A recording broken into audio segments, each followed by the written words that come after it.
नमस्ते दोस्तों, marble flooring Jitendra Sharma में आपका स्वागत है।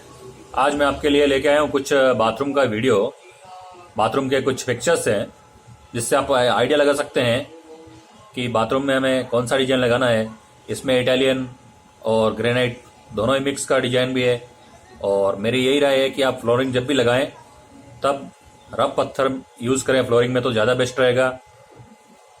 क्योंकि जब भी हमने कहीं बार बहुत सी जगह पे पॉलिश वाला भी पत्थर क्लाइंट के कहने पे लगाया था, लेकिन उसमें वापस ग्रूव बनाने पड़े क्योंकि वो स्लिप की प्रॉब्लम थी।